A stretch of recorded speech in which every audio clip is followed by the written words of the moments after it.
You have experienced, or would recognize you experienced transformation in your lives at some point. Was it always conscious? Did you always do it with poise and grace and ease? I haven't. I mean, I'd like to talk to you. Maybe I'll turn the microphone over to you if that's the case. You know, sometimes it's graceful. Sometimes we feel like we don't know what's going on. Have you ever felt out of control during those transformations? Yeah. I just spent a week in Encinitas at the Self-Realization Fellowship meditation ashram in silent meditation for a week, and nobody talks to you for the whole week. And my family still doesn't believe I actually can do it. They just think it's like, yeah, that's what she says, because you're always talking. But there's something about it. How do we cultivate consciousness? Consciousness. So we talk about in Unity. There's Jesus. Jesus the Christ. Christ wasn't Jesus' last name, right? Because that's not a surprise to anyone here, I hope. Well, it is? Okay, yeah. So it was the consciousness he had, the Christ consciousness, which is the universal consciousness that we all possess. It is within each one of us. It's not something we need to acquire. You don't get it by proxy, by hanging out with the right people. It doesn't just happen for you. It's something we need to cultivate. To cultivate it. It's already in there. It's just, most of the time, it's what we need to clear away that has been grown over top of this consciousness. Beliefs, we talk about faith, belief, and wisdom. Having faith in a message, you can believe it for a while, and then we need to get busy with the act of discernment. Like, is this thing real or not? It's not perfect consciousness to be wallowing in a belief. We need to get busy with the experimentation process. Is this true or is it not true? To believe something calls into faith that we can take a step with this belief and see how far it'll get us on our path. We have come here to realize God in form. There's no other reason we're here. That's it. Through all of the things we do, it's about realizing God. And I do this, and I realize when I do that, it's kind of like the infinity symbol. People think there's this world and that world, and at the confluence of the worlds where that infinity symbol comes together, that's you, that's me. There is no veil between worlds. The veil's not thin, it's not there at all. I'm experiencing that more and more in my consciousness as it pertains specifically with Erika. Being in a form is an interesting thing for our consciousness. We are not the body. How many of you have heard that before? How many of you really believe that? Okay, yeah. There's an impermanence to being in form and a necessity of being in form. It's a divine opportunity to experience consciousness. To experience consciousness on the dimensional plane of earth and physical existence. There's the idea of duration. It's how we can come together on this plane of consciousness at the same time. We're all here because we made a divine agreement that we're going to assess and use this thing called time. And we're going to allow it to tell us when we could show up together so that we can have these pieces of God's consciousness together in the same room to raise a vibration. Because we like each other, right? We come here because we love it. That's the soul activating force. So to realize God is not a linear understanding. We're not going to approach it. We do approach it sometimes with a concept of duration. Like we think we can know things that are spelled out for us linearly. You can use it as a tool to help yourself get out of that limitation of mind. Those beliefs that we bought into, cultivating consciousness, meditation helps to smooth those grooves and remove the impressive ideas so that we can open up, the Buddhists talk about and the Hindus talk about the 1,000-petal lotus of the brain, opening up to divine consciousness. So conscious transformation, my definition, there are probably more than many, it is taking every step in divine alignment with God, with that consciousness. How has that worked out for me? What I realized was I used to say things like, I'm just surrendered to the moment, or in my prayer, God, I surrender. How many of you said that? And now I think, with no disrespect to anyone or myself, that's a hilarious idea. Because I'm still saying, I surrender? That's hilarious. I don't even have the I right now. I don't feel like I've got that. What I do have, as I say I, is the awareness that the more I stay connected to Source, the more I stay connected to God, it will move me. I'll be where I need to be when I need to be there, with the people I need to be with, and I'm in service to that. In service to the God in myself, and to the God in others, 100% of the time. And it's liberating. I don't say I surrender. I actually wrote a song that came through about the beyond surrender zone. Like, what is that? You know, to say I surrender implies that we still have a little sense of control. And I say it reminded me of when my older brother would sometimes catch me, but he'd have me pinned somewhere until I would say a particular word. Like, I'll say it was uncle. That wasn't the word. It would be a word I didn't want to say. And until I said it, I wasn't going to be allowed up, you know? But sometimes he couldn't catch me. I could be faster than him, but I wasn't stronger than he was at that point. So I was like, So the idea was not to get caught up in that game. Then I'll have to play the game. But if he had me, I had to say what he wanted me to say. So it's kind of like that surrender. I wasn't surrendered. I had no choice, right? So sometimes we say, I surrender, and it's because we really don't have a choice in the matter. I'm just surrendering to the moment. Like if it's saying I surrender to the experience of any of us transitioning. Yeah, did I have a choice? No. So it's my consciousness that tells me how I'll respond to a situation like that. And if I'm not connected with Spirit, if I'm not really connected with God, I'm going to react instead of respond. And my reaction is going to be different. A response doesn't mean you don't cry. It doesn't mean... I think some people have the idea of being in divine alignment with God as a human, which is our potential, it's our divine birthright. It's the only reason we're here, is to remember and to be awake in that. It's the only reason we're here. And we do it for each other. But I think some people have the idea that as soon as you hit this certain level of spirituality, you're happy all the time. How many of you kind of thought that for a little while till you started to do the work? Yeah, okay, Michelle's honest about it. I did. I thought, yep, I'm going to be like a guru. Nothing's going to bother me. You know, the shortest line in the Bible, you know what it is? Jesus wept. Exactly. Because he was human. So it's part of our humanness to experience the things that are going to grow us. I'm just sworn I wrote something. I hope I wrote here. Yeah. If you're not changing, you're not growing. If you're not growing, you're not knowing. That's it. So change. What is our relationship with change? How many of you love change? Just love it. Let's try to reframe it. Because I think you do love change. I think we all love change. How many of you have gone through a period of just sheer chaos and pain?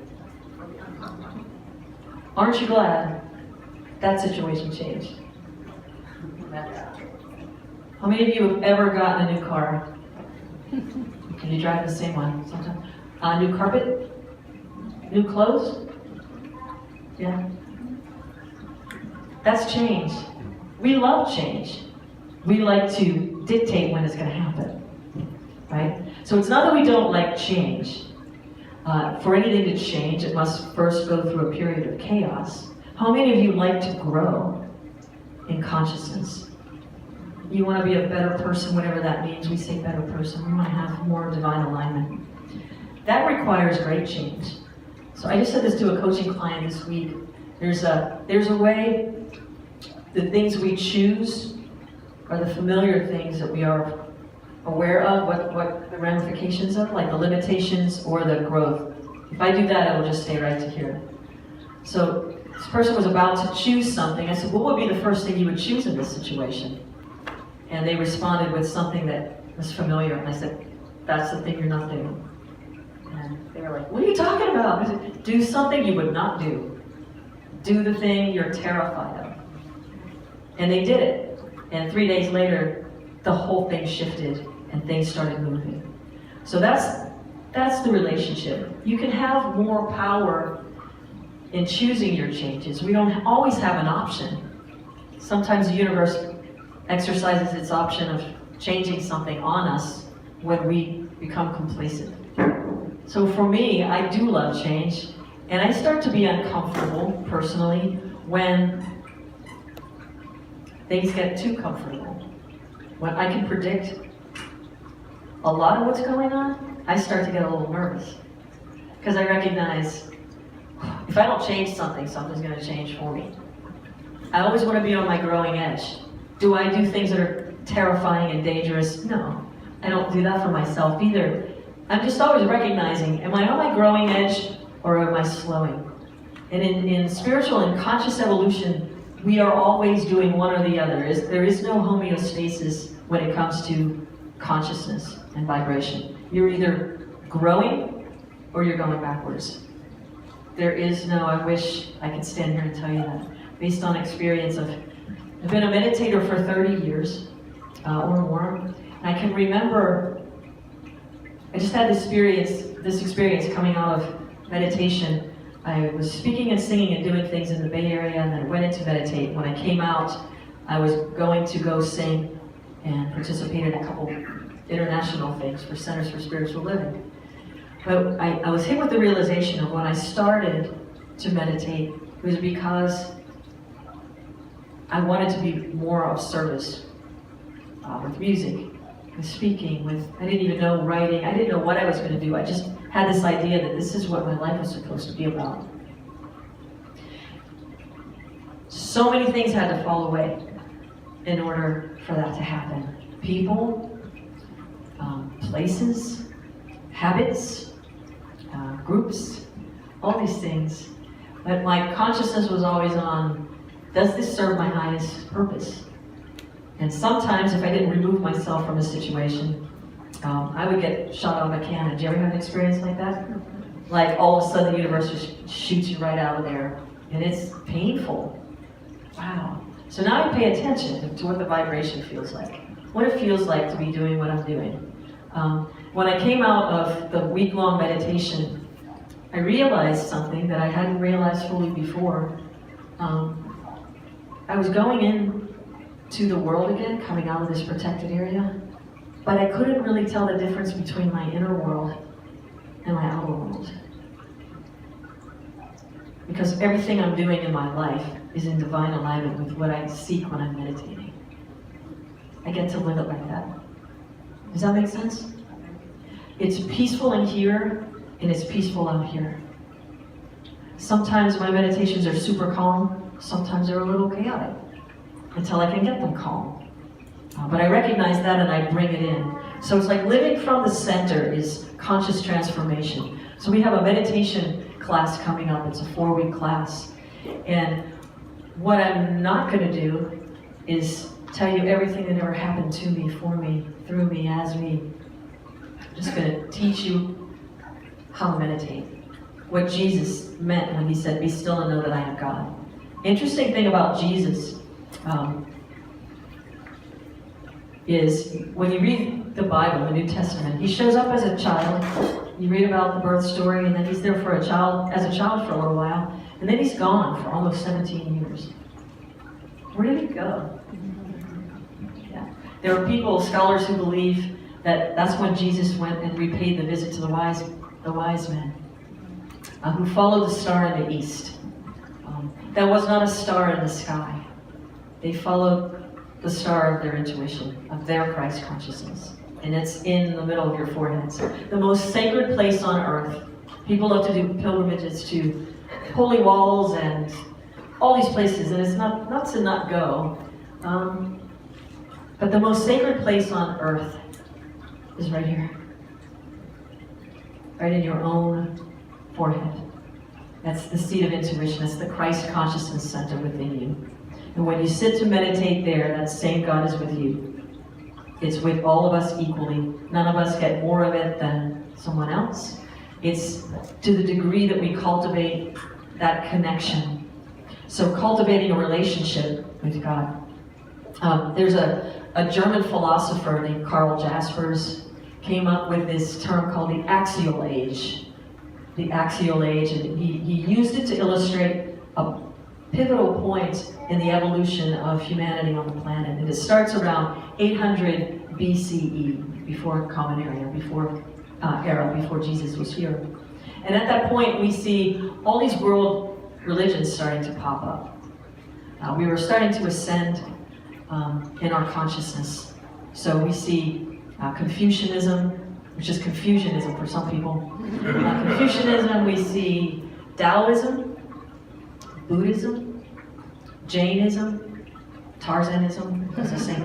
And it's like all of these things just come at different regions, like Eurasia, all around the globe. These are popping up. And it was key about this is it's at a time where people didn't travel from one place to the next. So there was no real way that they could have disseminated this information as easily as, certainly not as easily as we can do it today, but even in Christ's time, he came thousands of years later, at least 800, maybe more. 800 years, let's call it that. All of these things were already on the planet. It was already seeded that Jesus would learn how to develop his consciousness and become, in his divine birthright, this master teacher that he is. And he wasn't wanting people to follow him. He didn't want followers. He wanted others to develop their consciousness too. So today I encourage you to learn to meditate. This is what Jesus taught. Behold, the kingdom of God is within you. Within you. Follow the star of your own intuition. Develop a relationship. How many of you have a best friend? Or somebody you like more than others? Somebody just gets you. How long did it take you to know your best friend? How much time did you spend together before you realized we just click? Take a little time? Yeah, a little bit of time. So it's cultivating a relationship with God. Cultivating a relationship. You've got to spend time doing it. Or take it with you as you're doing things you're already doing.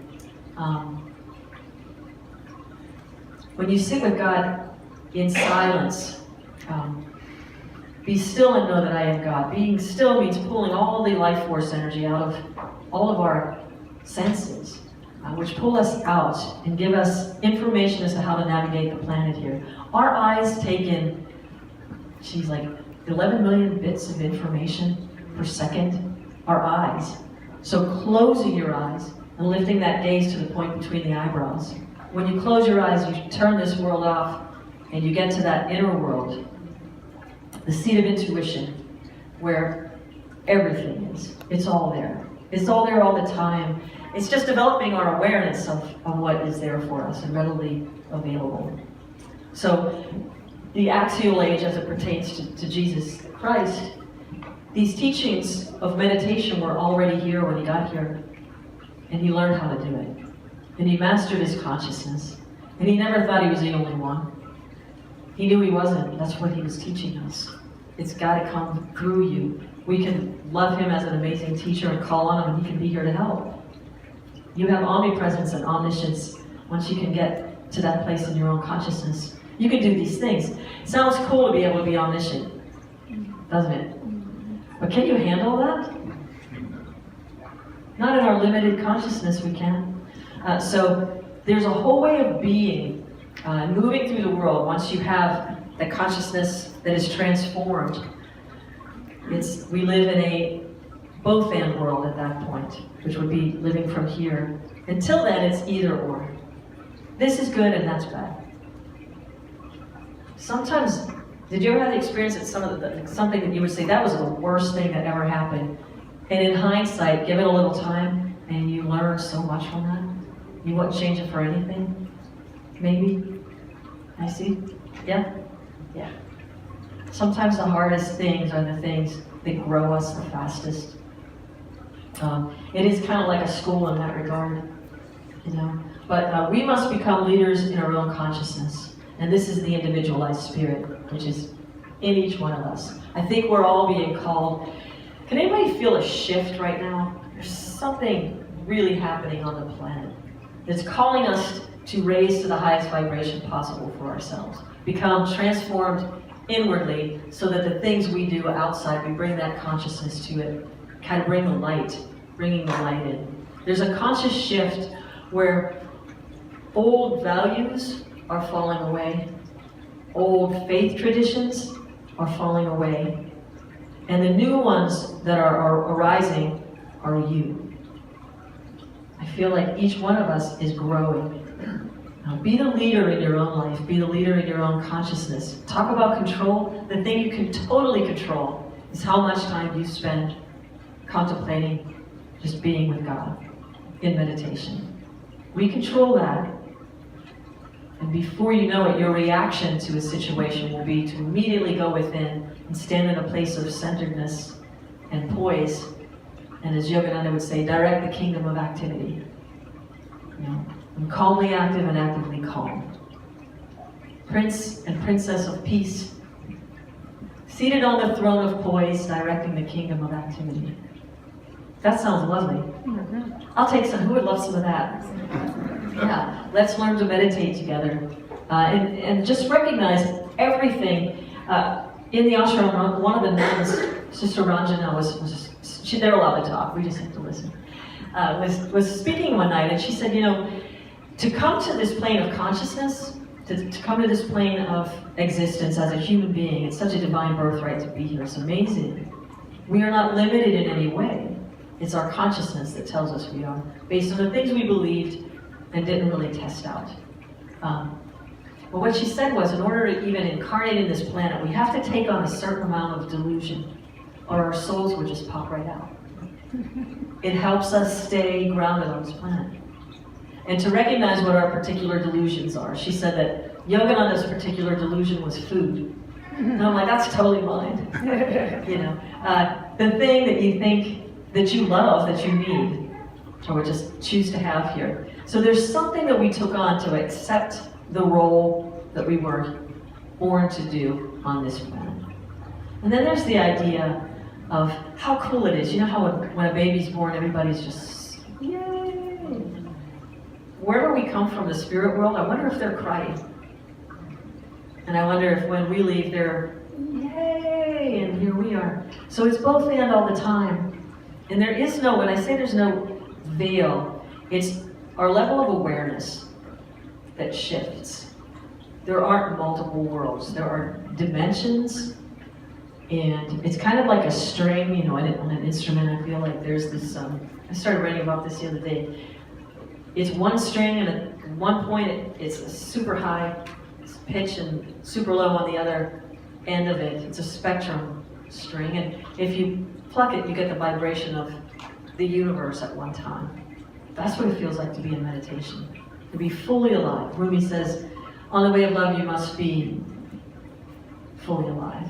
The lifeless heart has nothing to sing. You must be very alive. In that meditation, in that consciousness, no matter what's happening, we're alive. And we recognize it as, it could be a challenge. It doesn't mean it doesn't always feel great at the moment. But knowing that you can remain poised through it. Yogananda would say, you can stand unbreaking amidst the crash of breaking worlds. Yeah, I'll have two of those. On the side of gravy, because that's my delusion. But how many of you tried to sit and meditate and found it really hard? Every hand should be like that. You're lying. No, I'm just kidding. It's not easy. This is one of my favorite Yogananda quotes. So you may control a mad elephant. You may shut the mouth of the bear and the tiger, ride the lion, and play with the cobra. By alchemy, you may learn your livelihood. You may wander through the universe, incognito. Make vassals of the gods. Be ever youthful. You may walk on water and live in fire. But control of the mind is better and more difficult. This is from a master meditator. The reason it's hard is everything is pulling us out. Delusion right now, like they call it Maya, but the things that we buy into is so strong. And I have to say, I don't think there's ever been a more difficult time to get away from that. Get away from the news. You can't sit at an airport. Erica and I used to call it secondhand sound. You know, you got rid of secondhand smoke at the airport. Now we're subjected to this secondhand sound of all of these impositions on our consciousness. So beginning with the start of each day, give yourself and to the infinite source of consciousness, which creates all of this. Tap into the source of it all. You already have it within you to do it. The apparatus is there. It's just like calling Comcast or a security system that the house is already wired for, and then you just have to call and have somebody come out and turn it on. Turn it on for yourself. This is where you have control, 100%. And then you'll have poise. When the world needs to teach you something, you came here to either give or receive. Sometimes it's simultaneous. You know, we talk about instantaneous healing. Instantaneous can happen, and it does, and sometimes this plane of consciousness takes a minute to catch up. Because we do experience duration here. So Eddie and I used to say, like, the healing has already occurred, my body's catching up. And like a couple weeks later, she felt great. It's like, oh, it took 3 weeks for that this time. It doesn't mean that as soon as you touch somebody, they're well, or it didn't work. Or if it doesn't display immediately, it doesn't mean it's not working. Does that make sense? So be very patient in your relationship with the best friend you could ever have. Yeah. And let's experiment a little bit with meditation. Want to just do a 2-minute one? I'll show you kind of a taste of what we'll do together in the workshop. So just putting both feet on the floor and sitting up straight, and put your hands, your palms should be turned upward at the juncture of the thighs and the abdomen, and chin parallel to the floor. And if you're able and comfortable, you can scooch your back away from the back of the seat, because there are all these subtle currents going up and down there. And then the big trick is, when you close your eyes, gently lift your gaze to the point between your eyebrows. So, our eyes are closed, and just gently, if you want to use a finger just to touch that area so you can feel what you're going for. This is the superconscious realm of awareness. When our eyes are level, it's consciousness. When we fall asleep, they roll down. But right here, it's impossible to fall asleep when you're meditating with your eyes up. So, if you're snoring, we know your eyes are. Yeah. And I'll just follow the breath. On the inhalation, just mentally chant, I am. And as you exhale, mentally chant, that I am. I am. That I am. Just follow the breath. You're not controlling it. Or just say the name of God. Silent meditation is for God communion. Or reveal myself. Reveal myself. If you see light, somebody will see color. Just stay in that moment.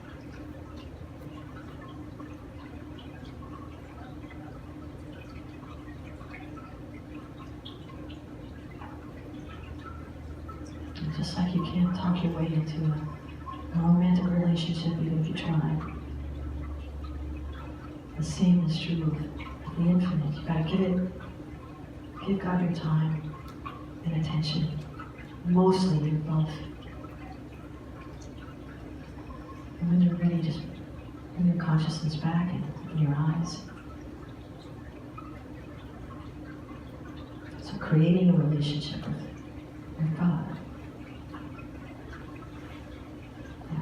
And it's that love, falling in love with God.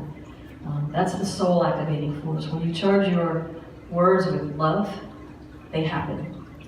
Anger, not so much, and aren't we glad? When you say something you don't really mean, aren't you glad it doesn't materialize right in front of you?